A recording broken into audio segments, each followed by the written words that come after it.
बिस्मिल्लाहिर्रहमानिर्रहीम। नाज़रीन अस्सलाम वालेकुम, मैं हूँ इमरान वसीम।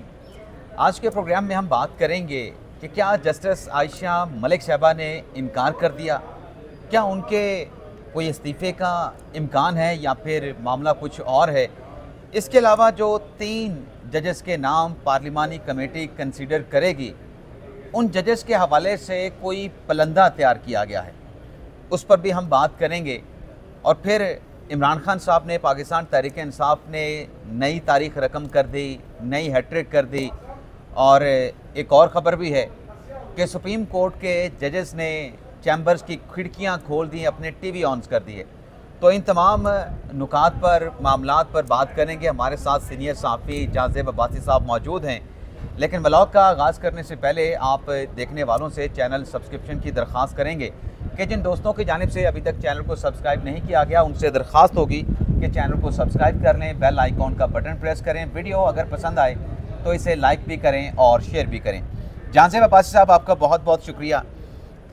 पाकिस्तान तहरीक इंसाफ की जानिब से जब पार्लिमानी खसूसी कमेटी मुजवज़ा आइनी तरमीम पर गौर व खौज़ कर रही थी, तो उस सारे निगोशिएशन के अमल में, मुशावरत के अमल में तहरीक इंसाफ ने पार्टिसिपेट किया, उसका हिस्सा बनी। जब आइनी तरमीम पेश हुई पार्लियामेंट के ऐवान में, उससे पहले भी अगर आप तहरीक इंसाफ के लोगों के बयानात निकाल के देखें तो कह रहे थे कि ये मुसवदा वही है जो मौलाना फजल रहमान साहब ने तैयार किया है और ये ठीक है। उस पर बड़ी हद तक इत्तफाक था। लेकिन जब तरमीम पेश की गई तो तहरीक इंसाफ ने इनकार कर दिया। अगले रोज़ जब सुप्रीम कोर्ट में आते हैं तो उसी तरमीम के तहत जो है रिलीफ हासिल करने की कोशिश भी करते हैं। फिर उसके बाद ये होता है कि इनकार कर देते हैं कि हमने तो ये मामला नजरसानी वाला, इंट्रा कोर्ट वाला कॉन्स्टिट्यूशनल बेंच को भिजवाने की बात हमने नहीं की, उससे मुकर जाते हैं, जैसे आइनी तरमीम के मुसवदे से मुकर गए। अब ये हुआ है कि पार्लिमानी कमेटी का हिस्सा बने हैं, पार्लिमानी कमेटी के लिए अपने नाम भी दे दिए हैं और फिर उससे बैकफायर कर गए हैं कि हम पार्लिमानी कमेटी की कार्रवाई का हिस्सा नहीं बनेंगे। तो ये एक हैट्रिक हो गई है और ज़ाहिर सी बात है कि ये फ़ैसला तहरीक इंसाफ का नहीं, यह इमरान खान का है। इस पर आप क्या कहते हैं? शुक्रिया इमरान, आपने वक्त दिया। मशहूर यूट्यूब चैनल है माशाल्लाह आपका, और इसकी वजह से मुझे भी ऑडियंस मिली है, इसके लिए आपका शुक्रिया। नहीं, आपका राइट बनता है भाई। आप जो बात कर रहे हैं, आप हक सच की बात कर रहे हैं, आप आवाम को अपने यूट्यूब चैनल पे हकाइक बता रहे हैं, तो आपका राइट है। मैं तो अपने व्लॉग्स में बताता रहता हूँ कि जाज़ेब अब्बासी साहब को भी आप फॉलो करें और सब्सक्रिप्शन करें उनके यूट्यूब चैनल की। बहुत शुक्रिया। अब जो मैंने एनालाइज़ किया है ना पूरी सूरत हाल को, पाकिस्तान तहरीक इंसाफ और पाकिस्तान तहरीक इंसाफ का वो लॉयर विंग जो इस वक्त सुप्रीम कोर्ट बार एसोसिएशन के इलेक्शन में भी जिन्होंने हिस्सा लेना है, हामिद खान ग्रुप साहब, वो असल मकसद से हट गए हैं। मतलब मैं एज आ कोर्ट रिपोर्टर ये समझता हूँ कि अगर आपको इस 26वीं तरमीम के ऊपर अगर तनकीद करनी है ना आपने, तो आपने जायज़ा लेना है कि क्या ये ट्राइकॉटमी ऑफ पावर के अगेंस्ट तो नहीं गया। कहीं ये गो के कोई दो राय नहीं है कि पार्लियामेंट तरमीम का इख्तियार रखती है, लेकिन सुप्रीम कोर्ट ने 21वीं आइनी तरमीम में ये होल्ड किया हुआ है कि हम एज आ सुपीरियर कोर्ट, एक कॉन्स्टिट्यूशनल कोर्ट के तौर पे हम आइनी तरमीम का जायज़ा ले सकते हैं। तो पाकिस्तान तहरीक इंसाफ और उनके वकला जो हैं वो बजाय इस चीज़ को फोकस करते कि ये अदलिया की आज़ादी के ख़िलाफ़ है या ये ट्राइकॉटमी ऑफ पावर को हिट किया गया है, वो पर्सन स्पेसिफिक पे चले गए हैं। अब कल हामिद खान साहब की जो प्रेस कॉन्फ्रेंस, यहाँ पे हम खड़े हैं, यहाँ पे उन्होंने एक बात कही। उन्होंने कहा जी कि हम सिर्फ जस्टिस मंसूर अली शाह को ही चीफ जस्टिस ऑफ पाकिस्तान मानेंगे और हम किसी और को नहीं मानेंगे। इसका मतलब मुनीब अख्तर को भी नहीं मानेंगे? इसका मतलब मुनीब अख्तर को भी नहीं मानेंगे। इसका मतलब ये है, आप अपना मतलब भी बताएं। इसका जाज़ेब अब्बासी मतलब ये है कि ये तो फिर तहरीक इंसाफ ने जो अक्सरियती जजेस हैं उन पर अदम एतमाद कर दिया, ये भी कह सकते हैं। और उसके साथ साथ पीटीआई बेसिकली ये चाह रही है कि ये हमारा चीफ जस्टिस है, और ये वो ख़तरनाक लाइन है जिसके ऊपर मैं, आप और हमारे व्यू रखने वाले चंद सहाफ़ी जो कोर्ट कवर करते हैं वो शुरू दिन से ये बात कर रहे हैं कि इस मामले के ऊपर कंट्रोवर्शियल इस इशू को नहीं बनाना चाहिए था। जैसे इमरान खान साहब अडयाला जेल में बैठ के ये कहते रहे कि हमारे जजेस का रास्ता, हमारे जजेस का, तो ये कंट्रोवर्सी जानबूझ के उन्होंने क्रिएट की है और इस इशू को मुतनाज़ा बनाया है। ये सतही बात है, ये जो असल मकसद है उससे हट गए हैं। और यही इल्ज़ाम तो फिर है, पहले ही था कि भाई ये आपका जज और मेरा जज, इससे इनको बाहर निकलना चाहिए। तो अब यही कुछ यहाँ पे हो रहा है।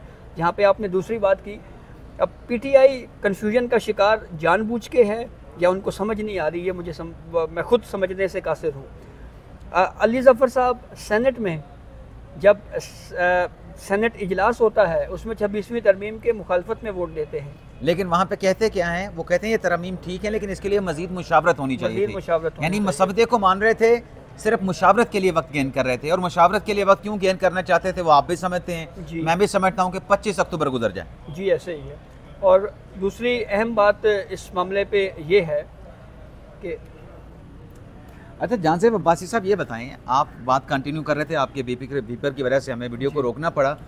ये आज जो पार्लिमानी कमेटी का इजलास हो रहा है, इस इजलास के हवाले से 3 जजेस के नाम जो हैं वो पहले इजलास में पहले तो अपने चेयरमैन का नाम वो डिसाइड करेंगे कि कमेटी के इजलास की सदारत कौन करेगा, फिर वजारत कानून से 3 नाम मांगे जाएंगे सीनियर मोस्ट जजेस के। तो क्या सिर्फ वजारत कानून 3 नाम ही भिजवाएगी या 3 नामों के साथ कुछ रिकॉर्ड भी होगा, कुछ रिकॉर्ड का पलंदा भी होगा? कि ज़ाहिर सी बात है कि पार्लिमानी कमेटी में सिर्फ जजेस के नाम देख के फैसला तो नहीं करना, ये मंसूर अली शाह साहब हैं इनको निकाल दें, ये मुनीब अख्तर साहब हैं इनको निकाल दें, या याहिया फरीदी साहब हैं इनको निकाल दें, पहले नंबर पर मंसूर अली शाह साहब का नाम मुंतखब कर लें। तो क्या रिकॉर्ड जो है वो भेजा जाएगा? क्या आपको खबरें आ रही हैं? इमरान, खबर ये है कि इस मामले के ऊपर कोई वोटिंग प्रोसेस नहीं है, या तो ये हो ना कि कोई वोट डल रहा है या शो ऑफ हैंड है या खुफिया राय शुमारी, ऐसे नहीं है। ये इन तीनों सीनियर जज साहिबान के माजी में दिए गए जो फैसले हैं उनको जांचा अदालती कवायद अदालती, और उसमें ये देखा जाएगा कि किस फैसले में क्या होता रहा। अब जैसे जस्टिस मंसूर अली शाह साहब हैं, उनके 2 बहुत मशहूर फैसले हैं। मशहूर या यादगार? यादगार मशहूर।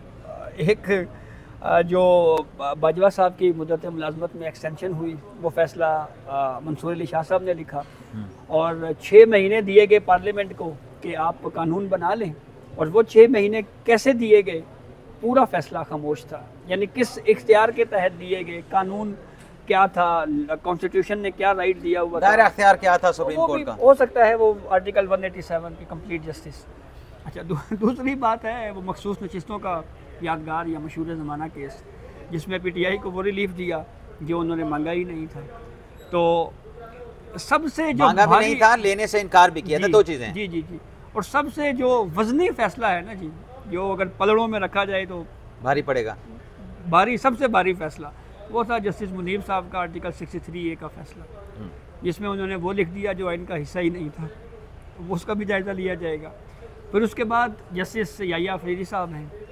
याहिया फरीदी साहब के हमें कोई ऐसा फ़ैसला नहीं मिलता जिसको हम ये कह सकें कि इस फैसले में वो कॉन्स्टिट्यूशन से बाहर गए हैं या कानून से बाहर गए, या कानून से, या सुप्रीम कोर्ट ने अपने इख्तियार से तजावुज़ किया है, या वो रिलीफ दिया है जो मांगा ही नहीं गया था। तो इन फैसलों की बुनियाद के ऊपर और फिर उस पर ज़ाहिरी बात है एक रीजनिंग होगी, क्योंकि जो मेरिट और सीनियरिटी दोनों देखी जाएगी, दोनों देखी जाएगी। और जो सेनेट के 4 मेंबरान हैं, ये चारों माशाल्लाह वकील भी हैं, और कहीं ना कहीं वो सुप्रीम कोर्ट में पेश भी होते रहे हैं। नून लीग के सेनेटर आज़म नज़ीर तारड़ साहब वज़ीर कानून भी हैं, अच्छे वकील हैं। पाकिस्तान तहरीक इंसाफ के सेनेटर अली ज़फ़र साहब वकील भी हैं। वो तो इनकार कर गए, हम नहीं आएंगे कमेटी में। ठीक है, पता नहीं यार, वो कभी कहते हैं जाएंगे, कभी कहते हैं नहीं जाएंगे, हमें नहीं पता, क्या पता एंड टाइम में पता लगे फिर पहुँचे हुए हों। अच्छा, फिर उसके बाद JUI के कामरान मुर्तज़ा साहब वकील हैं। पाकिस्तान पीपल्स पार्टी के फारूक अशनाइक साहब बहुत अच्छे वकील हैं, उनको तो जादूगर वकील कहा जाता है। Vice chairman Pakistan bar council भी हैं। तो वो ये तो 4 लीगल माइंड है ना जी, वकला बरादरी से। तो उधर कौमी असम्बली में पॉलिटिशियंस हैं। और फिर उसके बाद जब ये जायज़ा लिया जाएगा, फिर देखना ये है कि 8 वोट किस तरफ जाते हैं। जिस तरफ 2 था एक सरे से करना। जी, जिस तरफ 8 वोट गए वो फिर चीफ जस्टिस ऑफ पाकिस्तान बनेंगे। और हफ्ते वाले दिन 26 अक्टूबर को सदर मुमलिकत जो आसिफ अली जरदारी हैं उनसे हल्फ लेंगे। अच्छा, इसमें एक और सवाल भी है, उसको हम डिस्कस नहीं करेंगे, लेकिन सिर्फ सवाल को उठा के हम आगे अपने जो अगला हमारा पॉइंट है उस पर हम बात करेंगे। यहाँ पे बात की जाती है कि ये जो आईनी तरमीम की गई है, ये जो अदलिया का अख्तियार है, अदलिया के जो मामलात हैं उसमें इंक्रोच किया गया है, उसमें मुदाखलत की गई है। हुकूमत कैसे चीफ जस्टिस लगाएगी, और हुकूमत चीफ जस्टिस लगाएगी, ये अख्तियार हुकूमत के पास होगा, तो फिर तो हर आने वाला जो चीफ जस्टिस है जिसका मुमकिन तौर पे पैनल में नाम जा सकता है, वो हुकूमत की तरफ देखेगा, वो हुकूमत के हक़ में फ़ैसला देगा। हम बरतानिया की मिसालें देते हैं, अमेरिका की मिसालें देते हैं, बाकी इंडिया की भी मिसालें देते हैं, तो वहाँ पर तो जो तरीक़ाकार है वो तो फिर मतलब वही है। वहाँ पे जो तैनातियाँ होती हैं वो तो एग्जेक्टिव के थ्रू हो रही होती हैं या पार्लियामेंट के थ्रू हो रही होती हैं। तो ये भी तो एक सवाल है कि जिस अदलिया को हम कहते हैं कि वो बहुत ज़्यादा बेहतरीन है, उसके फैसले बड़े बेहतरीन होते हैं, मदाखलत नहीं होती, वहाँ पर भी एग्जेक्टिव या पार्लियामेंट जो है वो जजेस की अपॉइंटमेंट भी कर रही होती है और जजेस की इम्पीचमेंट भी कर रही होती है। अब यहाँ पे जो अगला मैंने आपसे सवाल पूछना है कि जो कल आपने एक मुकदमे की समाअत को कवर किया, मुसाबकती कमीशन वाला, और उसमें मौसमियाती तब्दीलियों की जो अथॉरिटी का क़याम अमल में लाना है, उसमें मंसूर अली शाह साहब बेंच को हेड कर रहे थे, आयशा मलिक साहबा थी और साथ में जनाब एक और जज साहब भी थे, वो मेरे अकील अब्बासी साहब थे। अब कल की समाअत के बाद कुछ सवालात उठे हैं जो जस्टिस आयशा मलिक साहबा ने कहा ना कि फ़रोग नसीम साहब को मुखातब करके, क्योंकि फ़रोग नसीम साहब ने कहा कि अब सियासी मुकदमात भी आइनी मुकदमात बन गए हैं, तो इस पर आयशा मलिक साहबा ने कहा तो फिर आप जाने और आपका कॉन्स्टिट्यूशनल बेंच जाने। क्या जस्टिस आयशा मलिक साहबा के इन रिमार्क से हम ये समझें कि वो कॉन्स्टिट्यूशनल बेंच के रुकन बनने से इनकार कर रही हैं, कि अगर उनको कल को कंसीडर किया जाता है कि वो कॉन्स्टिट्यूशनल बेंच में उनको शामिल किया जाए, क्या वो उनसे इनकार कर रही हैं? या फिर जो इस्तीफ़ों की बात होती है कि जैसी अपॉइंटमेंट होगी तो धड़ाधड़ इस्तीफ़े आ जाएंगे, जो सुपरसीड होंगे, अगर मंसूर अली शाह साहब होते हैं, मुनीब अख्तर साहब होते हैं, तो उनके इस्तीफ़ों का इम्कान है, हाई कोर्ट से इस्तीफ़ों का इम्कान है। तो आप इसको किस नज़र से देखते हैं कि आयशा मलिक साहबा का ये रिमार्क्स देना, ये उनके इस्तीफ़े का इंदिया है या फिर कॉन्स्टिट्यूशनल बेंच में बैठने से उनका इनकार है? पहले इस्तीफ़ों पे बात कर लेते हैं। हाई कोर्ट की एक मिसाल मौजूद है और ये जस्टिस मंसूर अली शाह साहब के ही जुडिशल कमीशन में रूल्स प्रपोज किए थे, जिसकी वजह से आलिया नीलम साहिबा को तीसरे नंबर से chief justice Lahore high court लगाया गया था। जो 2 जजेस सुपरसीड हुए, यानी उनको मेरे ख्याल से 5वें नंबर से लगाया गया। अच्छा, तो वो जो सुपरसीड हुए उनको नहीं अपॉइंट किया गया। जस्टिस शुजात अली खान साहब थे और अली बाकर नकवी साहब थे, इन दोनों ने रिज़ाइन नहीं किया, अभी तक वो बैठे हुए हैं। तो ये तो बहरहाल जज के ऊपर मुनसर है कि वो कंटिन्यू करना चाहें या वो रिज़ाइन करना चाहें। दूसरी बात ये कि इससे पहले भी कुछ हमारी हाई कोर्ट्स की हद तक मिसालें मौजूद हैं जहाँ पे जजेस कंटिन्यू करते रहे हैं। हाँ, सुप्रीम कोर्ट में ये पहली मिसाल बनने जा रही है। जस्टिस मंसूर अली शाह साहब की जो बॉडी लैंग्वेज है, जो मैंने उनको 2-3 दिन जो है वो देखा है मुख्तलिफ़ केसेस में, वो काफ़ी कंफर्टेबल हैं, रिलैक्स हैं। इससे 2 अंदाज़े लगाए जा सकते हैं एज अ कोर्ट रिपोर्टर। एक अंदाज़ा तो ये लगाया जा सकता है कि वो अभी भी पूरुम्मीद हैं और उनको लगता है कि वो चीफ जस्टिस ऑफ पाकिस्तान जो हैं वो बन जाएंगे। क्या कोई यकीन दहानी कराई गई होगी? मुझे नहीं पता इसका, लेकिन मैं आपको मुलाकातों की अफवाहें तो चलती रही, क्या चल रही हैं, मैं आपको अपनी असेसमेंट बता रहा हूँ।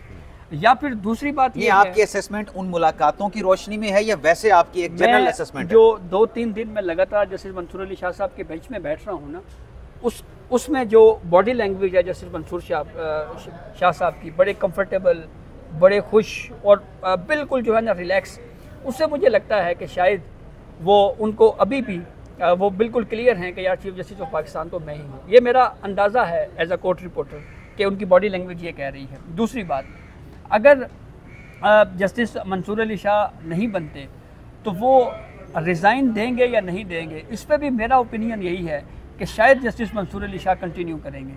क्योंकि एक जज जब हम कोर्ट कवर करते हैं ना जी, तो उसका जो स्ट्रेस है वो कहीं ना कहीं किसी न किसी सूरत में जो है वो सामने आ जाता है।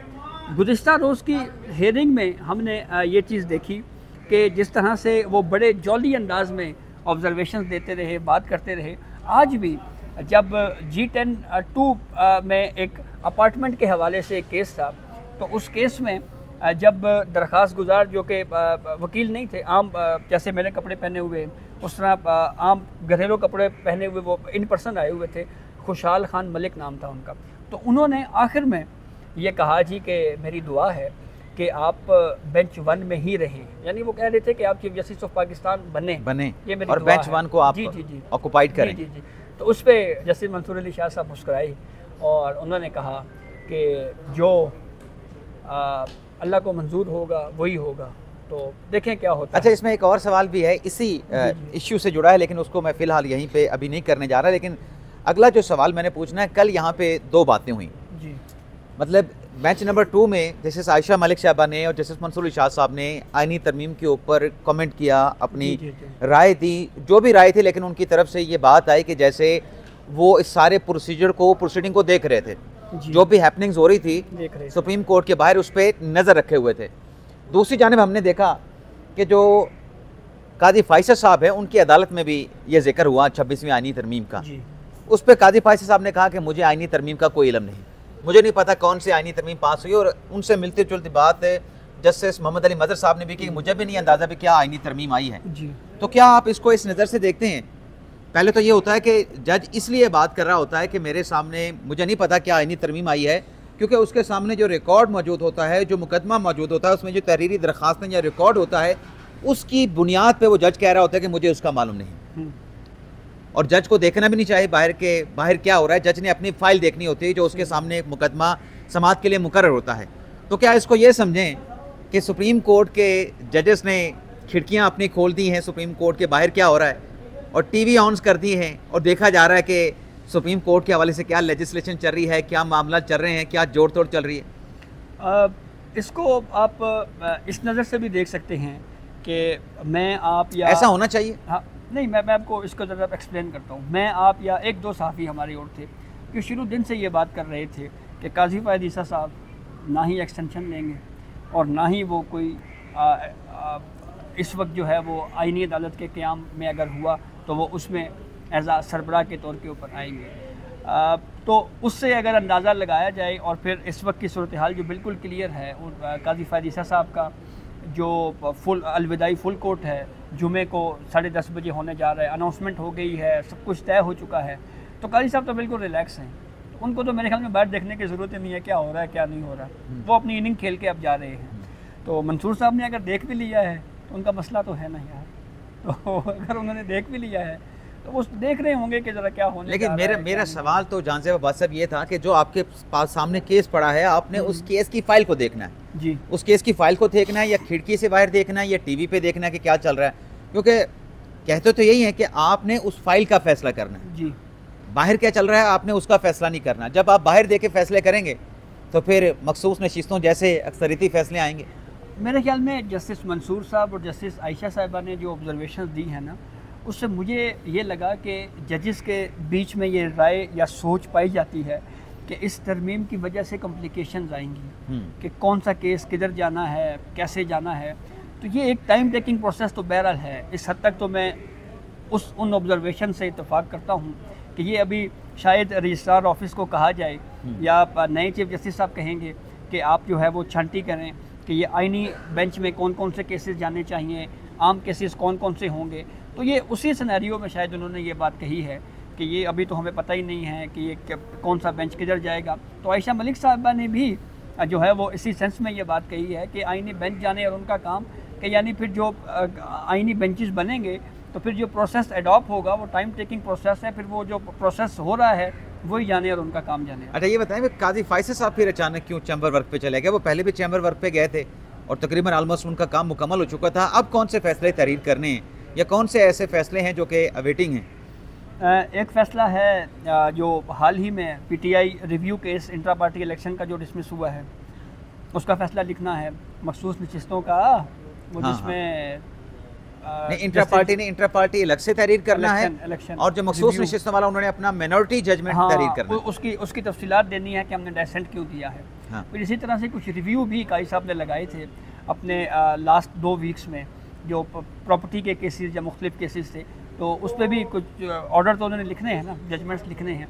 तो इसलिए ये पूरा प्रोसेस जो है वो कोशिश कर रहे हैं कि 25 तक ये सारा जुडिशल वर्क ख़त्म हो जाए और फिर उसके बाद ताकि मैं रवाना हो जाऊँ। कोई कमेंट एक चाहूँगा, हामिद खान साहब कहते हैं कि हमने वकला तहरीक चलानी है और 25 को हम यौम निजात मनाएंगे। ये हामिद खान साहब वो हैं जिन्होंने इफ्तिखार चौधरी के लिए वकला को चैम्बर से बाहर निकाला, सड़कों पे लेके आए, फिर वो काजी फैसल के लिए भी चले, उनके लिए भी उन्होंने जदोजहद में शामिल हुए। आज वो काजी फैसल के ख़िलाफ़ बात कर रहे हैं, तो उन्हीं की बात को लेके चलें। वो कहते हैं कि वो भी गलती थी जो मैंने पहले वकला तहरीक चलाई इफ्तिखार चौधरी के लिए, वो गलत साबित हुए, काजी फैसल भी गलत साबित हुए। जो शख्स मर्द शनास ही नहीं, तीसरी मरतबा उसके ऊपर वकला क्यों सड़कों पर निकले?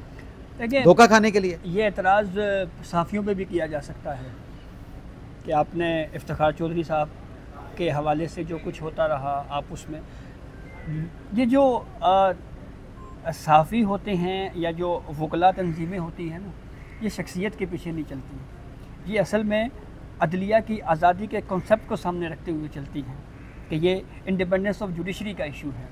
अब जैसे कोई इस्टेब्लिशमेंट जो है, अगर किसी सर वो जज को नाम तो हटाना वही ले चाहे- जाता है, हाँ, नाम तो वही ले जाता है, मैं यही कह रहा हूँ लेकिन कि जब यहीं 2 पे- मरतबा आप मर्द शनासे नहीं हुए तो तीसरी मरतबा आपसे धोखा क्यों खाए? मैं यही कह रहा हूँ कि यहाँ पे इस वक्त के वकला जो बाहर हैं वो एक गलती कर रहे हैं। वो पर्सन स्पेसिफिक इस इशू को ये ले रहे हैं कि जस्टिस मंसूर अली शाह अगर चीफ जस्टिस ना बने तो फिर हम किसी और को नहीं मानेंगे।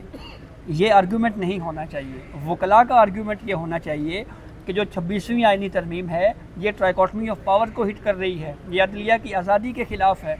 लेकिन ये आर्गूमेंट कि मंसूर अली शाह को चीफ जस्टिस नहीं बनाया, ये बहुत वीक आर्गूमेंट लेकिन है। इसी आपके- शख्सियात के पीछे नहीं भागना चाहिए। आपके ऐसी आर्गूमेंट पे कि ये अदलिया की आज़ादी में मुदाखलत की गई है तो फिर सड़कें गर्म करने का मकसद तो नहीं बनता, फिर तो आपको जी, कोर्ट- अदालत से ही रुजू करना कोर्ट पड़ेगा। में आना चाहिए, यहाँ पे पिटीशन फाइल करनी चाहिए। तो जांज़ेब अब्बासी साहब नाज़रीन हमारे साथ मौजूद थे। आपसे इजाज़त चाहते हैं। अल्लाह ताला हम सबका आमीन नासिर और अपनी दुआओं में याद रखिएगा। अल्लाह हाफिज़।